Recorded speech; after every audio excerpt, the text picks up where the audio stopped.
Life is beautiful. ಬರಹಗಾರರು ಜೋಗಿ. ದಯವಿಟ್ಟು ಈ ಪುಸ್ತಕ ಓದಬೇಡಿ.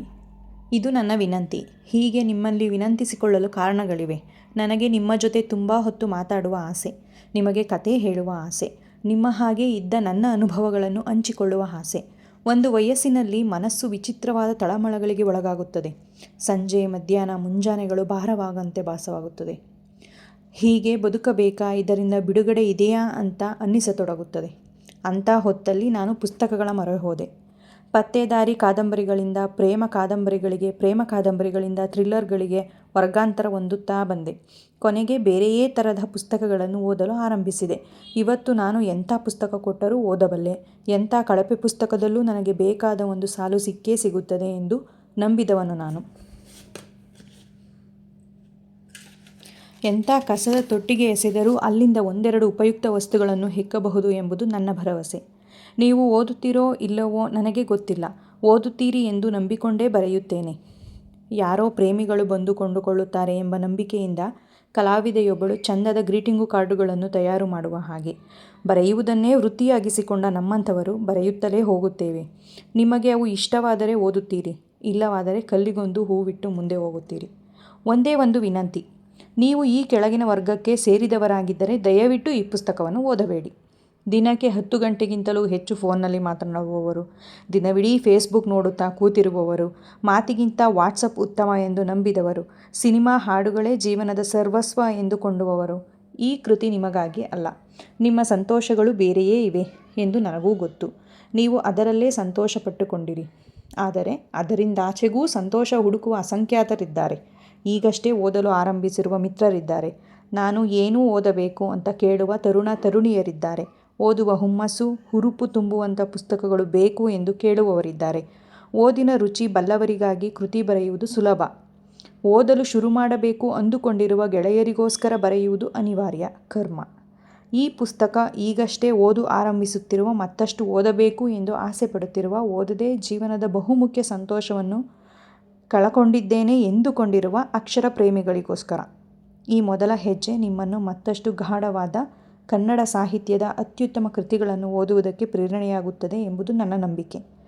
ನಿಮ್ಮ ಓದು ಸರಾಗವಾಗಲಿ, ಪ್ರೇಮದಂತೆ ಅದು ಫಲಿಸಲಿ, ಅಮಲಿನಂತೆ ಅದು ಓಲೈಸಲಿ, ಮುಂಜಾವದ ನಿದ್ರೆಯಂತೆ ನಿಮ್ಮನ್ನು ಮುದಗೊಳಿಸಲಿ.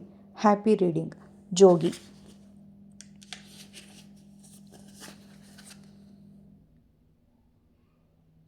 ಭಾಗ 1. ಎಲ್ಲ ಶುರುವಾಗುವುದು ಇಲ್ಲಿಂದಲೇ.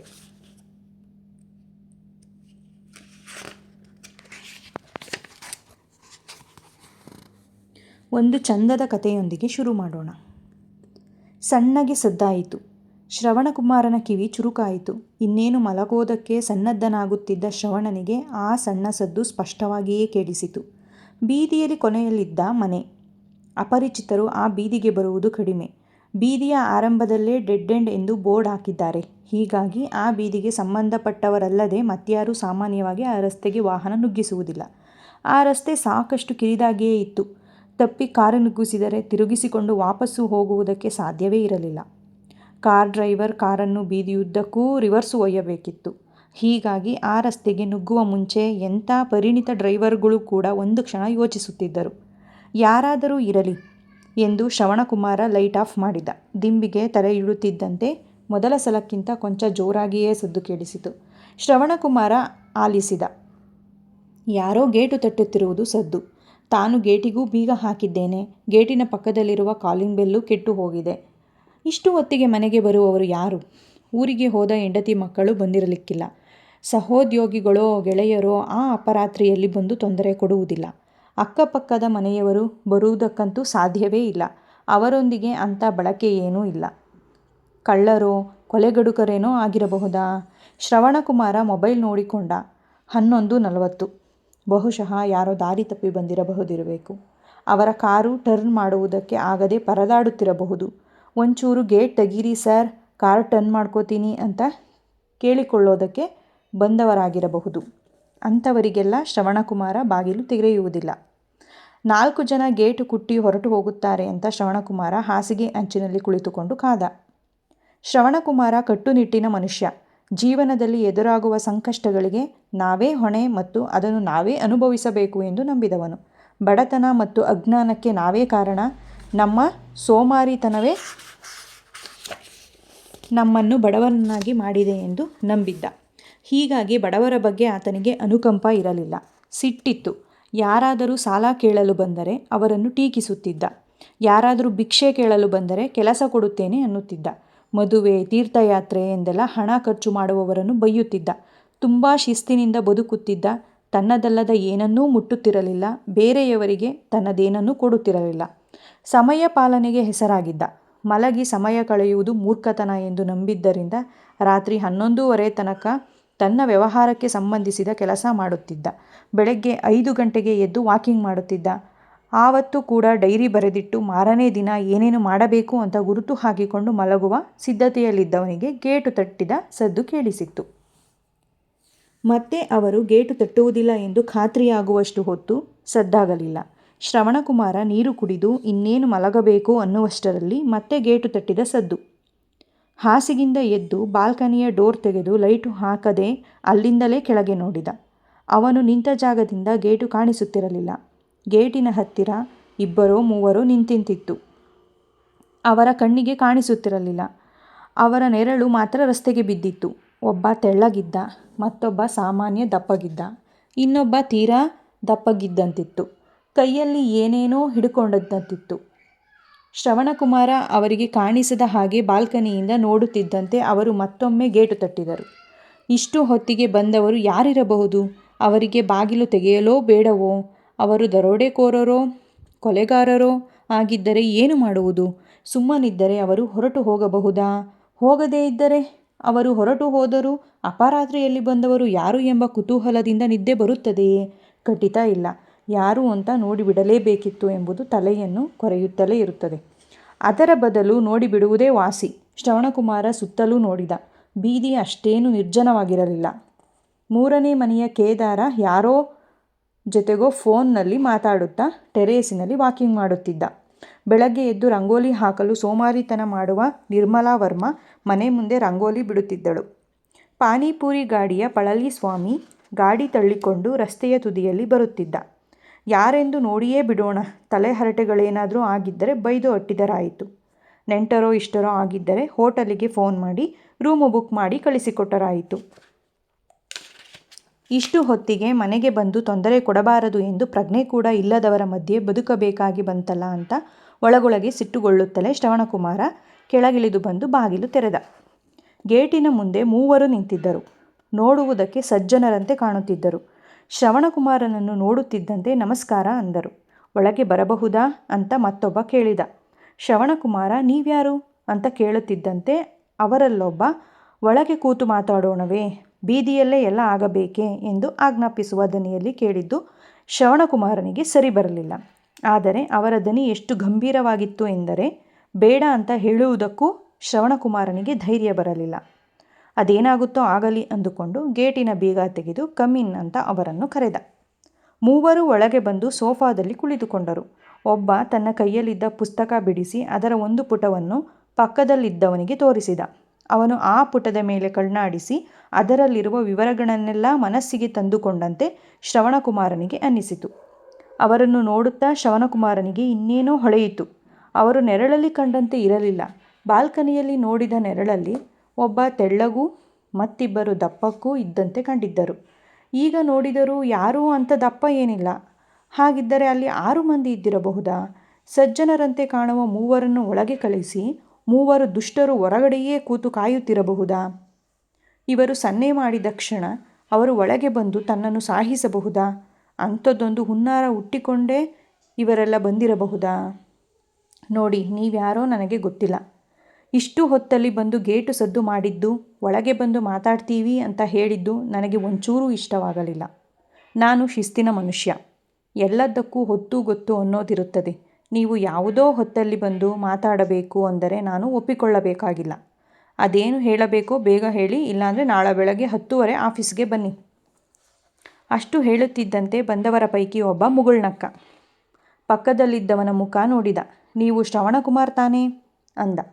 ಶ್ರವಣಕುಮಾರ್ ಹೌದು ಅಂತ ಹೇಳುತ್ತಿದ್ದಂತೆ ಮೂವರು ಮುಖಾಮುಖ ನೋಡಿಕೊಂಡು ಮುಗುಳ್ನಕ್ಕರು.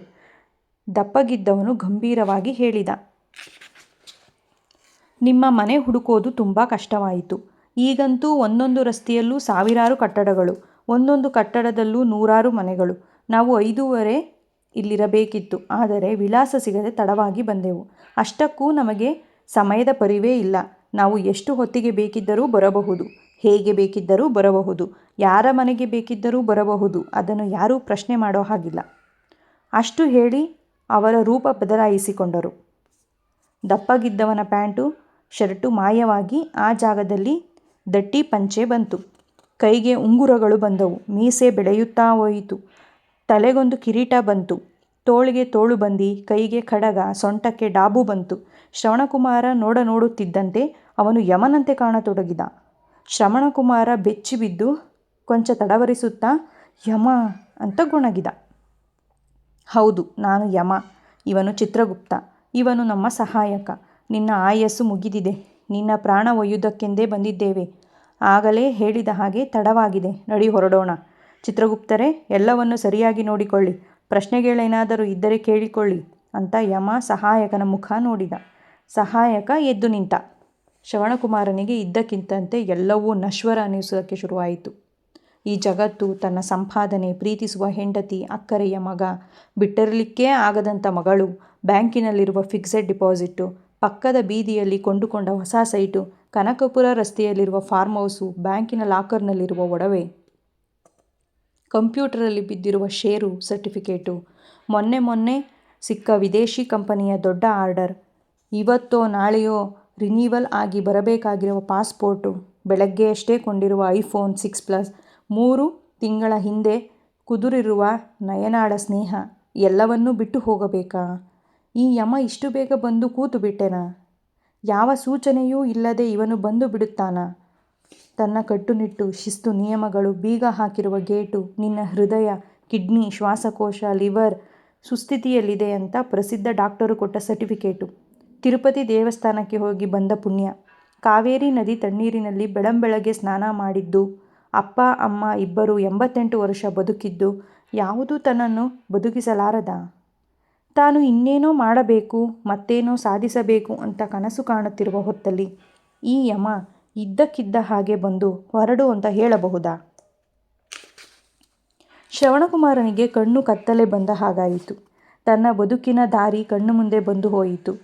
ಬಾಲ್ಯದಲ್ಲಿ ಪಟ್ಟ ಕಷ್ಟ, ಅನುಭವಿಸಿದ ಅವಮಾನ, ಸಾಯಬೇಕು ಅಂತ ಎಷ್ಟೋ ಸಲ ಅನ್ನಿಸಿದ್ದು, ಊಟವಿಲ್ಲದೆ ಬದುಕಿದ್ದು, ಕಷ್ಟಪಟ್ಟು ಓದಿದ್ದು, ಚಳಿಯಲ್ಲಿ ನಡುಗಿದ್ದು, ಬಿಸಿಲಿನಲ್ಲಿ ಮೈಗಟ್ಟಲೆ ನಡೆದಿದ್ದು, 3 ತಿಂಗಳು ಪ್ರತಿ ರಾತ್ರಿ ತಿನ್ನಲೇನೂ ಇಲ್ಲದೆ ಬರೀ ನೀರು ಕುಡಿದು ಮಲಗಿದ್ದು, ಅಪ್ಪ ಮನೆ ಬಿಟ್ಟು ಓಡಿ ಹೋದದ್ದು, ಅಮ್ಮ ಅಳುತ್ತಾ ಹಲ್ಲು ಕಚ್ಚಿ ಜಲ್ಲಿಕಲ್ಲು ಹೊತ್ತು ಗಾರೆ ಕೆಲಸ ಮಾಡಿ ತನ್ನನ್ನು ಸಾಕಿದ್ದು, ಎಲ್ಲವೂ ಕಣ್ಣೆದುರು ಸುಳಿಯಿತು. ಈಗ ತಾನೇ ಸಂಪಾದಿಸಿದ ಎಲ್ಲವನ್ನೂ ಬಿಟ್ಟು ಹೋಗಬೇಕು, ಹೋಗಲೇಬೇಕು. ಅವನು ಬಂದು ಎದುರು ಕೂತಿದ್ದಾನೆ, ಕರೆಯುತ್ತಿದ್ದಾನೆ. ಹೋಗುವುದಿಲ್ಲ ಎಂದರೆ ಬಲವಂತವಾಗಿ ಕರೆದುಕೊಂಡು ಹೋಗುತ್ತಾನೆ. ಕಿರುಚಾಡಿ, ಚೀರಾಡಿ, ಕೂಗಾಡಿ ಯಾವ ಪ್ರಯೋಜನವೂ ಇಲ್ಲ. ಚಿತ್ರಗುಪ್ತ ಅಂತಿಮ ಸಿದ್ಧತೆಗಳನ್ನು ಮಾಡಿಕೊಳ್ಳುತ್ತಿದ್ದ. ತಾನು ತನ್ನಿಂದ ದಫ್ತರ ತೆಗೆದು ಅದೇನೋ ಓದುತ್ತಿದ್ದ. ಯಮನ ಕಿವಿಯಲ್ಲಿ ಏನನ್ನೋ ಹೇಳುತ್ತಿದ್ದ. ಯಮ ಅತೀವ ಆಸಕ್ತಿಯಿಂದ ಕಿವಿಗೊಟ್ಟು ಕೇಳಿಸಿಕೊಳ್ಳುತ್ತಿದ್ದ.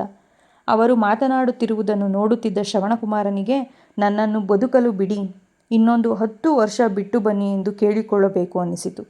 ಮರುಕ್ಷಣವೇ ವಿಚಿತ್ರವಾದ ವೈರಾಗ್ಯವೊಂದು ಮನಸ್ಸಿಗೆ ಅಪ್ಪಳಿಸಿತು. ಇನ್ನೂ 10 ವರ್ಷ ಬದುಕಿದರೆ ಏನೇನು ಮಾಡಬಹುದು ನಾನು? ಈಗ ಮಾಡುತ್ತಿರುವ ಕೆಲಸವನ್ನೇ ಇನ್ನೂ 10 ವರ್ಷ ಮಾಡುತ್ತೇನೆ. ಅದೇ ಕಚೇರಿ, ಅದೇ ಕೆಲಸ, ಅದೇ ಸಂಪಾದನೆ, ಮತ್ತೊಂದು ಸೈಟು, ಮತ್ತೊಂದು ಮನೆ, ಮತ್ತೊಂದು ಕಾರು, ಮತ್ತಷ್ಟು ನಿದ್ದೆ ಇಲ್ಲದ ರಾತ್ರಿ, ಮತ್ತಷ್ಟು ಆಸೆ ಬುರುಕತನ.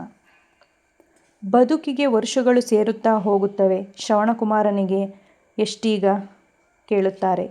59, 60, 61 ಅಂತ ಹೇಳುತ್ತಾ ಇರುತ್ತೇನೆ. ನಾನು ಬದುಕಿದ 1 ವರುಷ ನಿಜಕ್ಕೂ ನನಗೆ ಬೇಕಾಗಿತ್ತಾ ಅಂತ ನಾನು ಕೇಳಿಕೊಳ್ಳುವುದೇ ಇಲ್ಲ. ನಿಜಕ್ಕೂ ನನಗೆ ಇನ್ನೊಂದು ವರ್ಷ ಬೇಕಾ? ನನ್ನ ಆಯಸ್ಸಿಗೆ ಇನ್ನೂ 1, 5, 10 ವರ್ಷ ಸೇರಿಸಿದರೆ ನಾನೇನು ಮಾಡುತ್ತೇನೆ? ಮಾಡಿದ್ದನ್ನೇ ಮಾಡುವುದಾದರೆ ಮತ್ತೊಂದಷ್ಟು ವರ್ಷ ಯಾತಕ್ಕೆ ಬೇಕು? ಯಾರಿಗಾದರೂ ನನ್ನ ಅವಶ್ಯಕತೆ ಇದೆಯಾ? ಮಗ ತನ್ನನ್ನು ಮಾತಾಡಿಸದೇ ತಿಂಗಳುಗಳೇ ಆಗಿರಬೇಕು. ಗುಡ್ ಮಾರ್ನಿಂಗ್ ಡ್ಯಾಡ್ ಅಂತ ಹೇಳಿದರೆ ಮತ್ತೆ ಅವನು ಸಿಗುವುದು ಮಾರನೇ ಬೆಳಗ್ಗೆ. ಮಗಳು ರೂಮಿ ಸೇರಿಕೊಳ್ಳುತ್ತಾಳೆ. ಇವಳೋ ನಾನು ಬರುವ ಮೊದಲೇ ನಿದ್ದೆ ಹೋಗಿರುತ್ತಾಳೆ. ಬ್ಯಾಂಕಲ್ಲಿ ದುಡ್ಡಿದೆ. ಮಗಳ ಮದುವೆ, ಮಗನ ಓದಿಗೆ ಖರ್ಚು ಮಾಡಿದ ನಂತರವೂ 3 ತಲೆಮಾರು ಕೂತು ತಿನ್ನುವಷ್ಟಿದೆ. ನಾನು ಅವರಿಗೂ ಬೇಕಾಗಿಲ್ಲ. ನಾನಿಲ್ಲದಿದ್ದರೆ ಅವರಿಗೇನೂ ಆಗುವುದೂ ಇಲ್ಲ. ಶ್ರವಣಕುಮಾರ, ನಿನ್ನ ಅಪ್ಪ ಸೆಲ್ವನ್, ಅಮ್ಮ ಕುಸುಮ, ಹುಟ್ಟಿದ್ದು ಧರ್ಮಪುರಿ, 6 ಹೆಣ್ಣು ಮಕ್ಕಳು. ಚಿತ್ರಗುಪ್ತ ಹೇಳುತ್ತಾ ಹೋದ. ಶ್ರವಣಕುಮಾರ ಕೊಂಚ ಅಚ್ಚರಿಯಿಂದ ಕೇಳಿಸಿಕೊಂಡ. ಯಮ ಅವನ ಗೊಂದಲ ಕಂಡು ಕೇಳಿದ, ಎಷ್ಟೋ ಸಲ ಗೊಂದಲಗಳಾಗಿವೆ. ಈ ಇಕ್ಕಟ್ಟಿಕ್ಕಟ್ಟು ಮನೆಗಳು, ದಿನಕ್ಕೆ ಲಕ್ಷಾಂತರ ಮಂದಿ ಸಾಯೋದು, ಈ ಗೊಂದಲದಲ್ಲಿ ತಪ್ಪಾಗಬಾರದು ಅಂತ ಕ್ರಾಸ್ ಚೆಕಿಂಗ್ ಮಾಡ್ತಿದ್ದೀವಿ. ನಿನ್ನ ಪೂರ್ವಾಪರ ಕರೆಕ್ಟಾಗಿದೆ ತಾನೆ? ನೀನು ಸೆಲ್ವನ್ ಮತ್ತು ಕುಸುಮಾರ ಮಗ. ತರಕಾರಿ ಅಂಗಡಿ ಇಟ್ಟುಕೊಂಡಿದ್ದೀಯ. ನಿನ್ನ ಹೆಂಡತಿ ನಳಿನಿ, 6 ಮಕ್ಕಳ ತಂದೆ. 3 ವರ್ಷದ ಹಿಂದೆ ಆಕ್ಸಿಡೆಂಟ್ ಆಗಿತ್ತು. ನೀನು ಸತ್ತೇ ಹೋದೆ ಅಂದ್ಕೊಂಡಿದ್ದರು. ಆದರೆ ಬದುಕಿ ಉಳಿದೆ. ಅದೇ ಶ್ರವಣಕುಮಾರ ತಾನೆ ನೀನು? ಶ್ರವಣಕುಮಾರಿಗೆ ಇದ್ದಕ್ಕಿದ್ದಂತೆ ಖುಷಿಯಾಯಿತು. ಇವರು ದಾರಿ ತಪ್ಪಿ ಬಂದಿದ್ದಾರೆ. ನಾನು ಆ ಶ್ರವಣಕುಮಾರ ಅಲ್ಲ. ತರಕಾರಿ ಅಂಗಡಿಯ ಶ್ರವಣಕುಮಾರ ಹಿಂದಿನ ಬೀದಿಯಲ್ಲಿದ್ದಾನೆ. ತಿಂಗಳ ಹಿಂದೆ ಬೀದಿಯ ನಂಬರ್ ಬದಲಾಯಿಸಿದ್ದಾರೆ. ಫಸ್ಟ್ ಕ್ರಾಸ್ ಇದ್ದಂದು ಸೆಕೆಂಡ್ ಕ್ರಾಸ್ ಆಗಿದೆ. ಅದೇ ಇವರಿಗೆ ಗೊಂದಲವಾಗಿ ಇಲ್ಲಿಗೆ ಬಂದಿದ್ದಾರೆ. ನಾನು ಅವನಲ್ಲ ಎಂದು ಜೋರಾಗಿ ಕಿರುಚಿಬಿಡಬೇಕು ಅನ್ನಿಸಿತು. ಅಲ್ಲಿಗೆ ಇವರು ಎದ್ದು ಹೋಗುತ್ತಾರೆ. ಬೇಕಿದ್ದರೆ ಆ ಶ್ರವಣಕುಮಾರನ ಮನೆ ತೋರಿಸಿಬಿಡಬಹುದು. ನೇರವಾಗಿ ಅಲ್ಲಿಗೆ ಹೋಗುತ್ತಾರೆ. ತರಕಾರಿ ಅಂಗಡಿ ಶ್ರವಣಕುಮಾರನ ಪ್ರಾಣ ಒಯ್ಯುತ್ತಾರೆ. ಅಲ್ಲಿಗಂತಲೇ ಬಂದಿದವರಲ್ಲವೇ? ಚಿತ್ರಗುಪ್ತ ಓದುತ್ತಲೇ ಇದ್ದ. ನಾನು ಆ ಶ್ರವಣಕುಮಾರ ಅಲ್ಲ ಎಂದು ಹೇಳಬೇಕೆಂದು ಶ್ರವಣಕುಮಾರ ಕೈ ಎತ್ತಿದ. ಮಾತು ಹೊರಡಲಿಲ್ಲ. ಹೇಳಲೇ ಬೇಡವೇ? ನನಗೆ ಬೇಕಾಗಿಲ್ಲ, ನನ್ನ ಮನೆಯವರಿಗೂ ಬೇಕಾಗಿಲ್ಲ. ಆದರೆ ಆ ಶ್ರವಣಕುಮಾರ, ತರಕಾರಿ ಮಾರುವ ಶ್ರವಣಕುಮಾರ, ಅವರ ಮನೆಯವರಿಗೆ ಬೇಡವೇ? ಅವನು ಸತ್ತು 6 ಹೆಣ್ಣು ಮಕ್ಕಳು ಅನಾಥರಾಗುತ್ತಾರೆ. ಅವರ ಮದುವೆ ಮಾಡುವುದಕ್ಕೆ ಯಾರಿದ್ದಾರೆ? ಅವನ ಹೆಂಡತಿಗೆ ಅದೆಂಥದೋ ಕಾಯಿಲೆ. ಅವಳನ್ನು ಯಾರು ನೋಡಿಕೊಳ್ಳುತ್ತಾರೆ? ಅವನ ಮನೆಗೆ ಬಾಡಿಗೆ ಯಾರು ಕಟ್ಟುತ್ತಾರೆ? ಹಾಗಂತ ನಾನು ಸಾಯಲೆ? ನಾನು ಸತ್ತರೆ ಅವರು ಬದುಕುತ್ತಾರಾ? ಅವರವರ ಕರ್ಮ ಅದು. ಬಡತನ ಮತ್ತು ಅಜ್ಞಾನ ಅವರವರ ಕರ್ಮ. 6 ಮಕ್ಕಳನ್ನು ಮಾಡಿಕೊ ಅಂತ ಹೇಳಿದ್ದಾದರೂ ಯಾರು? ಇಲ್ಲ, ನಾನು ಬದುಕಬೇಕು. ಅವನು ಸತ್ತರೆ ನನಗೇನಂತೆ? ಚಿತ್ರಗುಪ್ತ ಓದುವುದನ್ನು ನಿಲ್ಲಿಸಿ ಶ್ರವಣಕುಮಾರನ ಮುಖವನ್ನೇ ನೋಡುತ್ತಿದ್ದ. ಯಮ ನಿಧಾನವಾಗಿ ಶ್ರವಣಕುಮಾರನತ್ತ ತಿರುಗಿ, ಏನಾದರೂ ಹೇಳುವುದಿದೆಯಾ? ಎಲ್ಲ ವಿವರಗಳು ಸರಿಯಾಗಿದೆಯಾ ಎಂದು ನಿಧಾನವಾಗಿ ಕೇಳಿದ. ಅವನ ದನಿಯಲ್ಲಿ ಅನುಕಂಪವೂ ಇದ್ದಂತಿತ್ತು. ಶ್ರವಣಕುಮಾರ ಒಂದು ಕ್ಷಣ ಯೋಚಿಸಿದ. ನಾನು ಶ್ರವಣಕುಮಾರ ಹೌದು, ಆದರೆ ನೀವು ಹುಡುಕುತ್ತಿರುವ ಶ್ರವಣಕುಮಾರ ನಾನಲ್ಲ. ಹಾಗಂತ ಹೇಳಿ ತಪ್ಪಿಸಿಕೊಳ್ಳಲೇ? ಅಥವಾ ನಾನೇ ಶ್ರವಣಕುಮಾರ ಅಂತ ಹೇಳಿ ಮತ್ತೊಬ್ಬನನ್ನು ಬದುಕಿಸಲೇ? ಸುಳ್ಳು ಹೇಳಿದರೆ ಆತ ಬದುಕುತ್ತಾನೆ. ಸತ್ಯ ಹೇಳಿದರೆ ನಾನು ಬದುಕುತ್ತೇನೆ. ನಾನು ಬದುಕಬೇಕಾ? ಅವನು ಬದುಕಬೇಕಾ? ನನ್ನ ತಪ್ಪಿಲ್ಲದೆ ಹೋದರೂ ನಾನೇಕೆ ಸಾಯಬೇಕು? ಅವನು ಸಾಯುವುದಕ್ಕೆ ಅರ್ಹ ನಾನಲ್ಲ. ಶ್ರವಣ ಏನನ್ನೋ ಹೇಳೋದಕ್ಕೆ ಬಾಯಿ ತೆರೆದ. ಶ್ರವಣಕುಮಾರ ಏನು ಹೇಳಿದ ಅನ್ನುವುದನ್ನು ನಾನು ಹೇಳುವುದಿಲ್ಲ. ಅದು ನೀವೇ ಉತ್ತರಿಸಿಕೊಳ್ಳಬೇಕಾದ ಪ್ರಶ್ನೆ. ಅವರವರ ಅನುಭವಕ್ಕೆ ತಕ್ಕಂತೆ ಉತ್ತರ ಬದಲಾಗುತ್ತಾ ಹೋಗುತ್ತದೆ. ಆ ಉತ್ತರವನ್ನು ನೀವೇ ಕಂಡುಕೊಳ್ಳಿ. ಅದು ಹೇಗೆ? ಮುಂದೆ ನೋಡೋಣ.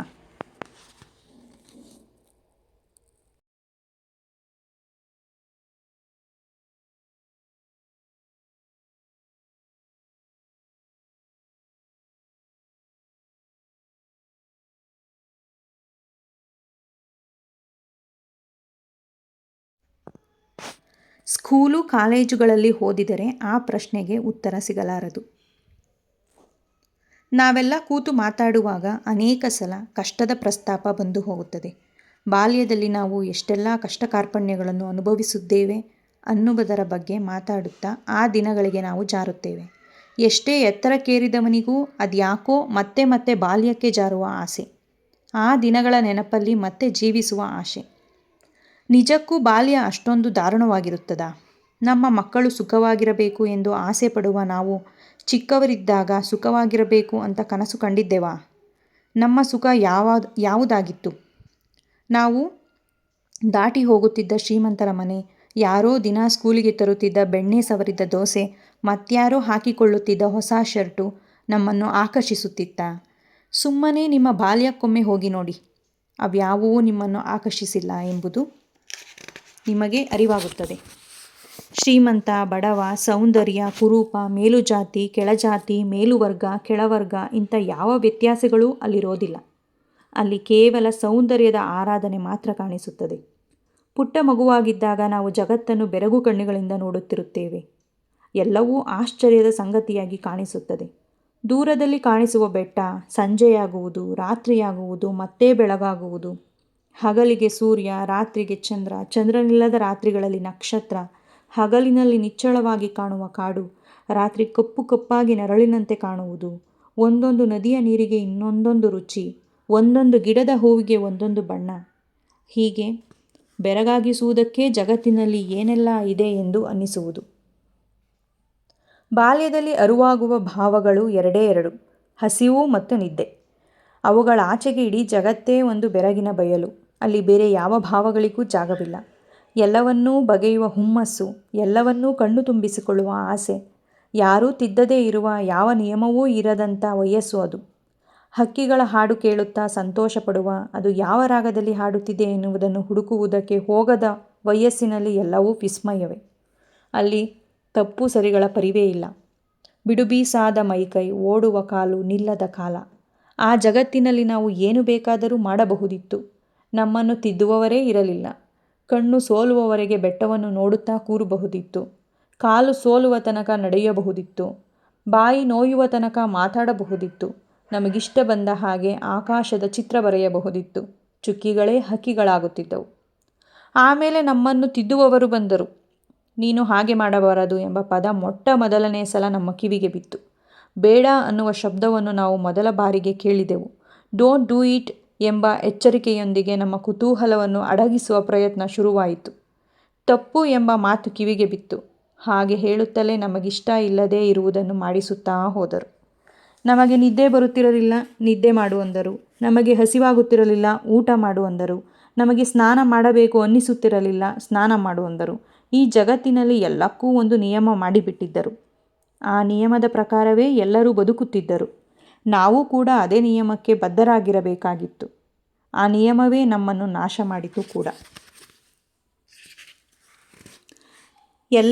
ಎಲ್ಲರನ್ನೂ ಸರ್ವನಾಶ ಮಾಡುವುದೇ ನಿಯಮ. ಹೀಗಾಗಿ ಬೆಳೆಯಬೇಕು, ಬದಲಾಗಬೇಕು ಅನ್ನುವವರು ಕಲಿಯಬೇಕಾದ ಮೊದಲ ಪಾಠ ಬ್ರೇಕ್ ದ ರೂಲ್. ನಿಯಮವನ್ನು ಮುರಿ. ಹಾಗೆ ಮುರಿಯುವ ಮೂಲಕ ಮಾತ್ರ ಅರಿಯುವುದಕ್ಕೆ ಸಾಧ್ಯ. ಅರಿಯುವುದು ಅಂದರೆ ಮುರಿಯುವುದೇ ಹೊರತು ಪಾಲಿಸುವುದು ಅಲ್ಲ. ಹೋಗಲಿ, ಪಾಲಿಸುತ್ತಾ ಹೋದರೆ ಏನಾಗುತ್ತದೆ? ಕಲಿಯುವ ಮೊದಲ ಅವಕಾಶವನ್ನು ನಾವು ಕಳೆದುಕೊಳ್ಳುತ್ತೇವೆ. ಬೆಂಕಿಯನ್ನು ಮುಟ್ಟಿದರೆ ಏನಾಗುತ್ತದೆ ಅನ್ನುವುದು ಮಗುವಿಗೆ ಗೊತ್ತಿರಲಿಕ್ಕೆ ಸಾಧ್ಯವೇ ಇಲ್ಲ. ಮಗು ಸುಟ್ಟ ಗಾಯಗಳನ್ನು ನೋಡಿರಬಹುದು, ಬೆಂಕಿ ಸುಡುತ್ತದೆ ಅನ್ನುವುದು ಗೊತ್ತಾಗಿರಬಹುದು. ಆದರೆ ನಿಜಕ್ಕೂ ಬೆಂಕಿಯನ್ನು ಮುಟ್ಟಿಸಿಕೊಂಡರೆ ಆಗುವ ಅನುಭವ ಯಾವುದು ಎಂಬುದನ್ನು ಮತ್ಯಾರು ಕಲಿಸಲಾರರು. ಮುಟ್ಟಿಯೇ ತಿಳಿಯಬೇಕು. ಯಾಕೆಂದರೆ ಅದು ಅನುಭವ. ಅನುಭವವನ್ನು ಸ್ಕೂಲು ಕಲಿಸಲಾರದು, ಕಾಲೇಜು ತಿಳಿಸಲಾರದು, ಗುರುಗಳು ಹೇಳಿಕೊಡಲಾರರು. ಅನುಭವ ಕಲಿಯುವಂಥದ್ದು ಅಲ್ಲವೇ ಅಲ್ಲ, ಆಗಬೇಕಾದದ್ದು. ಯಾವುದು ಆಗುವುದಿಲ್ಲವೋ ಅದು ಅನುಭವ ಅಲ್ಲ. ಅದು ತಣ್ಣೀರಿನ ಸ್ನಾನ ಇದ್ದ ಹಾಗೆ. ನೆತ್ತಿಗೆ ತಣ್ಣೀರು ಬಿದ್ದು ಅದು ಬೆನ್ನ ಮೇಲಿಂದ ಸೊಂಟಕ್ಕಿಳಿದು ಕಾಲನ್ನು ಸವರಿಕೊಂಡು ನೆಲ ಸೇರಿದಾಗಲೇ ಆ ಖುಷಿಯ ಅನುಭವ ಆಗೋದು. ಯಾವತ್ತೂ ತಣ್ಣೀರು ಸ್ನಾನ ಮಾಡದೇ ಇದ್ದವನಿಗೆ ತಣ್ಣೀರು ಸ್ನಾನ ಅನ್ನೋದು ಕೇವಲ ಒಳ್ಳೆಯದು ಅಥವಾ ಕೆಟ್ಟದ್ದು, ಮಾಡಬೇಕಾದ್ದು ಅಥವಾ ಮಾಡಬಾರದ್ದು, ಮತ್ತೊಬ್ಬರ ಮಾತಿಗೆ ಅವನ ಕಲಿಕೆ ಮತ್ತು ಗ್ರಹಿಕೆ ನಿಲ್ಲುತ್ತದೆ. ಆದ್ದರಿಂದ ಕಲಿಯುವುದನ್ನು ಮೊದಲು ನಿಲ್ಲಿಸಬೇಕು. ಮತ್ತೊಬ್ಬರು ಹೇಳಿಕೊಟ್ಟದ್ದನ್ನು ಕಲಿಯುವುದನ್ನು ನಿಲ್ಲಿಸಬೇಕು.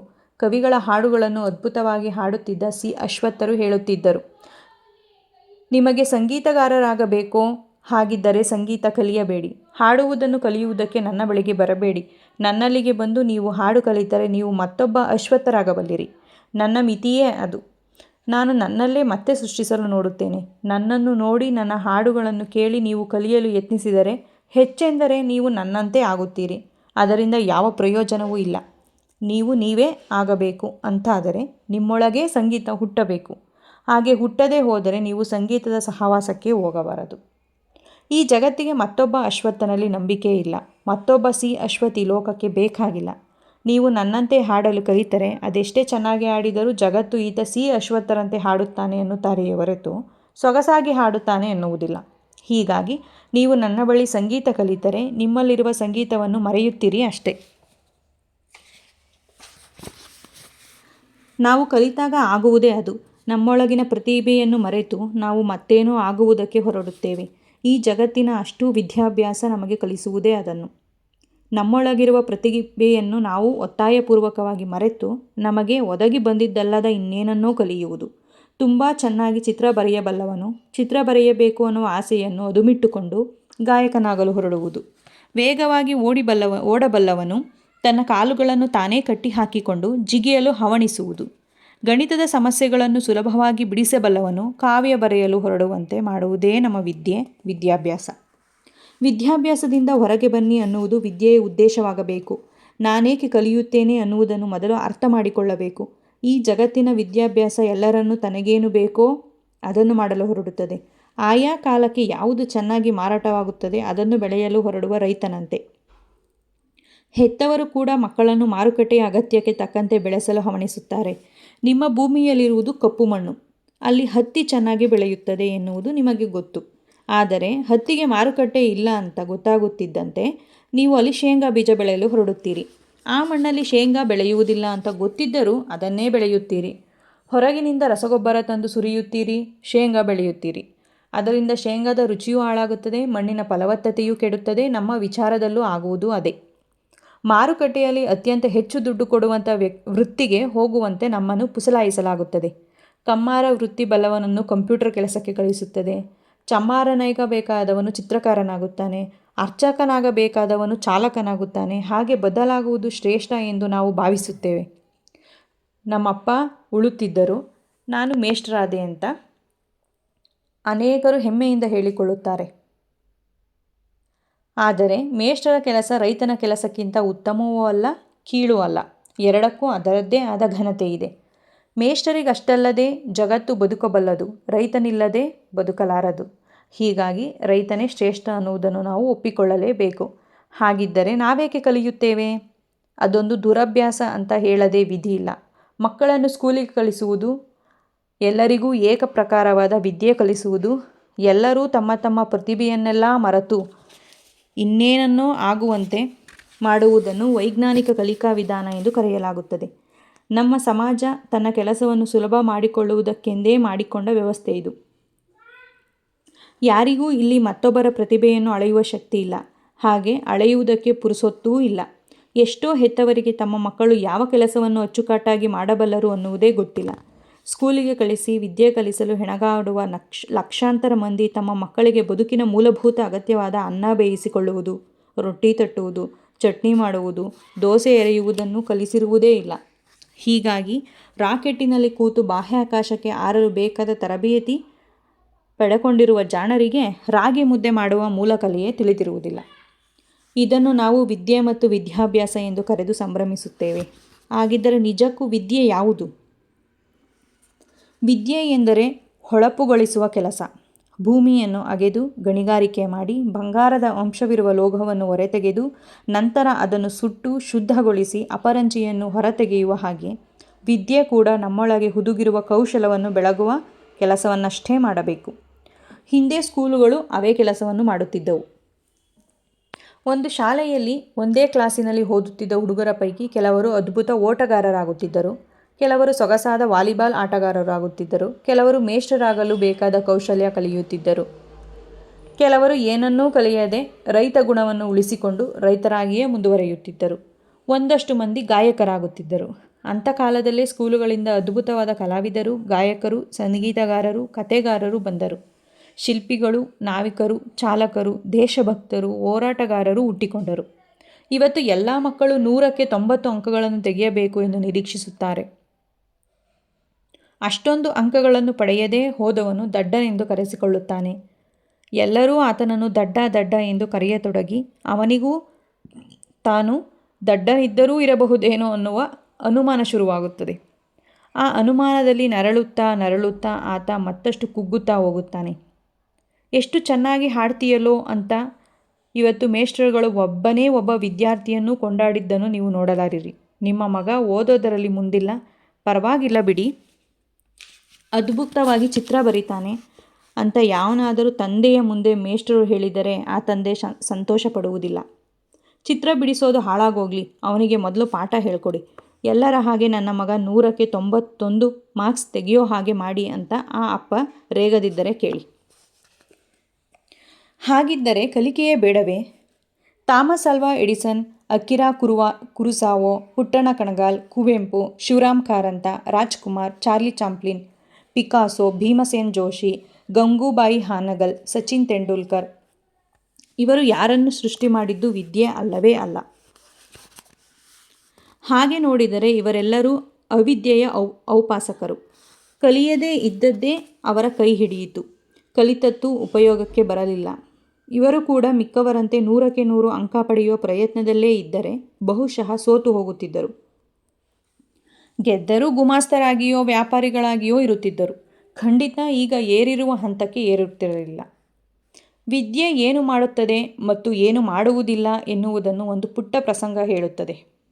ಖ್ಯಾತ ನಾಟಕಗಾರ ಹಾಗೂ ಸಂಗೀತ ನಿರ್ದೇಶಕರಾಗಿದ್ದ ಬಿ.ವಿ. ಕಾರಂತರು 7ನೇ ತರಗತಿಯಲ್ಲಿ ಓದುತ್ತಿದ್ದರು. ಅವರಿಗೆ ಯಾಕೋ ಓದು ತಲೆಗೆ ಹತ್ತಲೇ ಇಲ್ಲ.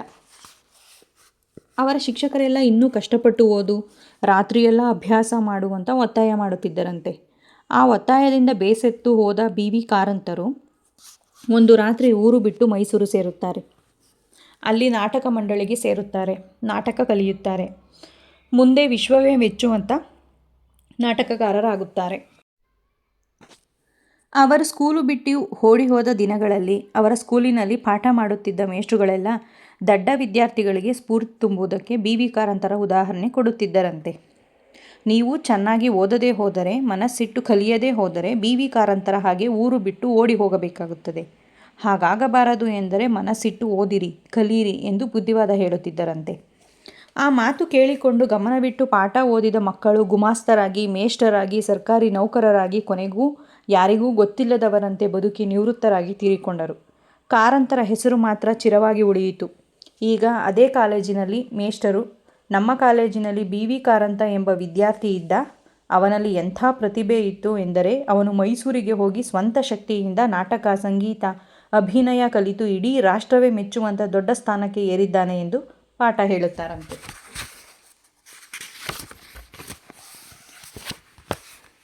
ವಿದ್ಯೆ ಮಗ್ಗಲು ಬದಲಾಯಿಸುವುದು ಅಂದರೆ ಅದೇ ಅಲ್ಲವೇ?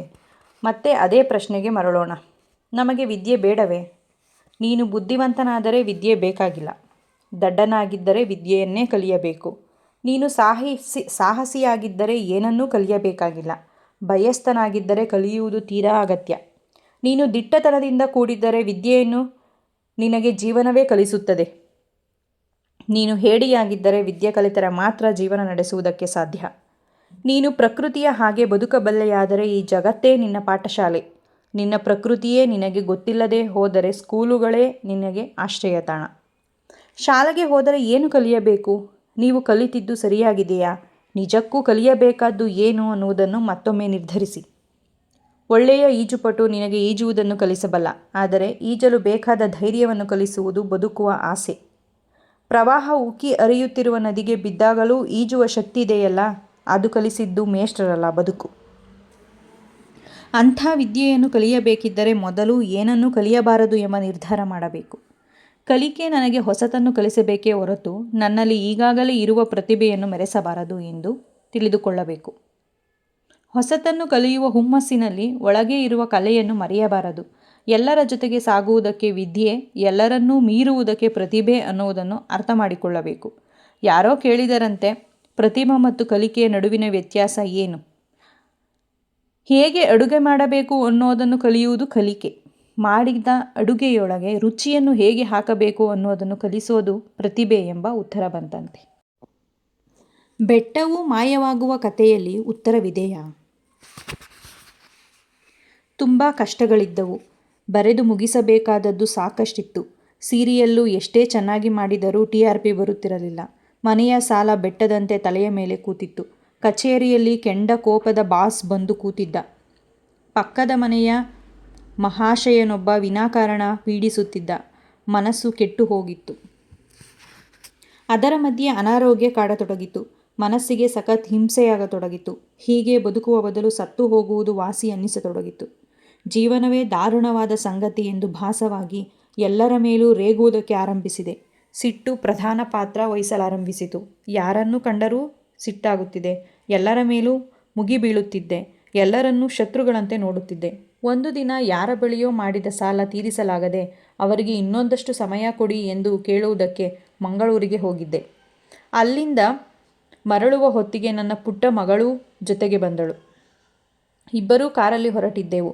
ನಾವು ಡ್ರೈವ್ ಮಾಡುತ್ತಾ ಶಿರಾಡಿ ಘಾಟಿ ರಸ್ತೆಯ ಬುಡಕ್ಕೆ ಬಂದೆ. ಅಲ್ಲೊಂದು ಕಡೆ ಕಾಫಿ ಕುಡಿಯಲೆಂದು ಕಾರು ನಿಲ್ಲಿಸಿದೆ. ನನ್ನ ಮಗಳೂ ಕಾರಿನಿಂದ ಇಳಿದು ತಲೆ ಎತ್ತಿ ಬೆಟ್ಟ ನೋಡಿದಳು. ಅಗಾಧವಾದ ಬೆಟ್ಟ, ಯಾರೂ ಏರಲಿಕ್ಕೆ ಸಾಧ್ಯವಿಲ್ಲದಂಥ ಕಡಿದಾದ ಬೆಟ್ಟ. ತುತ್ತೆಂದು ತಲೆ ಎತ್ತಿ ನಿಂತಿತ್ತು.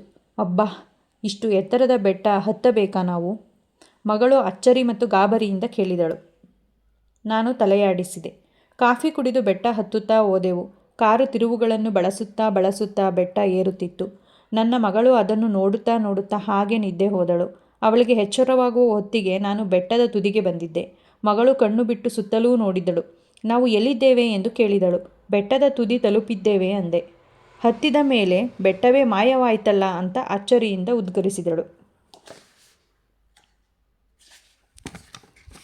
ಆ ಕ್ಷಣ ನನಗೆ ನನ್ನ ಕಷ್ಟಗಳೆಲ್ಲ ಪುಟ್ಟದಾಗಿ ಕಂಡವು. ಕಷ್ಟಗಳು ನೋಡುವುದಕ್ಕೆ ಮಾತ್ರ ಬೆಟ್ಟದಂತೆ ಕಾಣಿಸುತ್ತವೆ, ಹತ್ತುತ್ತಾ ಹೋದಂತೆ ಮಾಯವಾಗುತ್ತವೆ. ಕಷ್ಟಗಳನ್ನೆಲ್ಲ ನಿವಾರಿಸಿಕೊಂಡು ಅವುಗಳ ನೆತ್ತಿ ತಲುಪಿದರೆ ಕಷ್ಟವೇ ಇರುವುದಿಲ್ಲ. ಬೆಟ್ಟವನ್ನು ಕಷ್ಟವನ್ನು ನೋಡುತ್ತಾ ಕೂರಬಾರದು, ಹಿಮ್ಮೆಟ್ಟಿಸಬೇಕು. ನಿಧಾನವೋ ಬೇಗವೋ ಬೆಟ್ಟ ಹತ್ತಬೇಕು. ಅದೊಂದೇ ದಾರಿ. ಬೆಳಕು ಎಂದರೆ ಜ್ಞಾನವಾ, ಉತ್ತರವಾ? ಜೀವನ ಕತ್ತಲಲ್ಲಿದೆ ಅನ್ನುತ್ತೇವೆ, ಬೆಳಕಿಗಾಗಿ ಹಂಬಲಿಸುತ್ತೇವೆ. ಒಂದು ಬೆಳಕಿನ ಕಿರಣ ಸಿಕ್ಕರೆ ಸಾಕು, ಬದುಕು ಬಂಗಾರ ಆಗುತ್ತದೆ ಎಂದು ಭಾವಿಸುತ್ತೇವೆ. ನಿಜಕ್ಕೂ ಬೆಳಕು ನಮ್ಮನ್ನು ಅಷ್ಟೊಂದು ಬದಲಾಯಿಸುತ್ತದಾ? ತಮಸೋಮ ಜ್ಯೋತಿರ್ಗಮಯ ಅನ್ನುವುದು ಉಪನಿಷತ್ತಿನ ಮಾತು. ಕತ್ತಲಿನಿಂದ ಬೆಳಕಿನತ್ತ ನಮ್ಮನ್ನು ನಡೆಸು ಎಂಬುದು ಅದರ ಅರ್ಥ. ಕರುಣಾಳು ಬಾ ಬೆಳಕೆ, ಮಸುಕಿದೀ ಮಬ್ಬಿನಲ್ಲಿ ಕೈ ಹಿಡಿದು ನಡೆಸೆನ್ನನು ಎನ್ನುವ ಮಾತಿಗೂ ಅದೇ ಅರ್ಥ. ಎಲ್ಲ ಧರ್ಮದ, ವಿದ್ಯೆಯ, ಜ್ಞಾನದ ಉದ್ದೇಶವೇ ನಮ್ಮನ್ನು ಕತ್ತಲಿನಿಂದ ಬೆಳಕಿನತ್ತ ಸಾಗಿಸುವುದು. ಕತ್ತಲ ಗರ್ಭದಿಂದ ಬೆಳಕಿನ ಬಾಳಿನತ್ತ ಸಾಗುವುದೇ ಧ್ಯೇಯ ಮತ್ತು ದಾರಿ. ನಾನು ಹಾಗೆ ನಂಬಿದ್ದೆ. ಒಂದು ರಾತ್ರಿ ನನ್ನ ಗುರುಗಳ ಜೊತೆ ಕಾರಲ್ಲಿ ನಮ್ಮೂರಿಗೆ ಹೋಗುತ್ತಿದ್ದೆ. ಕಡುಗತ್ತಲ ರಾತ್ರಿ. ಕತ್ತಲನ್ನು ಸೀಳಿಕೊಂಡು ನಮ್ಮ ಕಾರು ಸಾಗುತ್ತಿತ್ತು. ನಾನೇ ಕಾರು ಓಡಿಸುತ್ತಿದ್ದೆ. ಇದ್ದಕ್ಕಿದ್ದಂತೆ ಎದುರು ದಿಕ್ಕಿನಿಂದ ವಾಹನಗಳು ಬರುವುದಕ್ಕೆ ಶುರುವಾಯಿತು. ಒಂದೊಂದಾಗಿ ಬರುತ್ತಿದ್ದ ವಾಹನಗಳು ಕ್ರಮೇಣ ಹಿಂಡುಗಟ್ಟಿ ಬರತೊಡಗಿದವು. ಅವುಗಳ ಹೆಡ್ಲೈಟಿನ ಬೆಳಕಿಗೆ ದಾರಿ ಕಾಣದ ಹಾಗೆ ಆಯಿತು. ಕಣ್ಮುಂದೆ ಏನೇನೋ ಕಾಣದಂಥ ಸ್ಥಿತಿ. ಎಷ್ಟೋ ಕಡೆ ಕಾರು ನಿಲ್ಲಿಸಿ ಮುಂದೆ ಸಾಗಬೇಕಾಗುತ್ತಿತ್ತು. ನನ್ನ ಅವಸ್ಥೆ ನೋಡುತ್ತಾ ಗುರುಗಳು ಹೇಳಿದರು, ಬೆಳಕಿಲ್ಲದೆ ದಾರಿ ಕಾಣುವುದಿಲ್ಲ, ಬೆಳಕು ಜಾಸ್ತಿಯಾದರೂ ದಾರಿ ಕಾಣುವುದಿಲ್ಲ. ಹೌದು, ಬೆಳಕು ಎಷ್ಟು ಬೇಕೋ ಅಷ್ಟೇ ಇರಬೇಕು. ಯಾವ ದಿಕ್ಕಿನಿಂದ ಬೆಳಕು ಬೀಳಬೇಕೋ ಅದೇ ದಿಕ್ಕಿನಿಂದಲೇ ಬೀಳಬೇಕು. ವಿರುದ್ಧ ದಿಕ್ಕಿನಿಂದ ಬೆಳಕು ಬಿದ್ದರೆ ಜಗತ್ತೇ ಕತ್ತಲಾಗುತ್ತದೆ. ಎಷ್ಟೋ ಸಲ ನಾವು ಬೆಳಕಿಗೆ ಎದುರಾಗಿ ನಿಂತು ಜಗತ್ತನ್ನು ನೋಡಲು ಯತ್ನಿಸುತ್ತೇವೆ. ಆಗ ಕಣ್ಣಿಗೇನು ಕಾಣಿಸುವುದೇ ಇಲ್ಲ. ಅಂಥ ಹೊತ್ತಲ್ಲೇ ನಾವು ಧರ್ಮ, ಜಾತಿ, ಅಂತಸ್ತು ಮತ್ತು ಅಹಂಕಾರದ ಮಾತಾಡುತ್ತೇವೆ. ಹಿಂದುಗಡೆಯಿಂದ ಬಿದ್ದಾಗ ಇವೆಲ್ಲವೂ ದಾರಿ ತೋರುವ ಬೆಳಕು, ಮುಂದುಗಡೆಯಿಂದ ಬಿದ್ದಾಗ ದಾರಿ ತಪ್ಪಿಸುವ ಬೆಳಕು.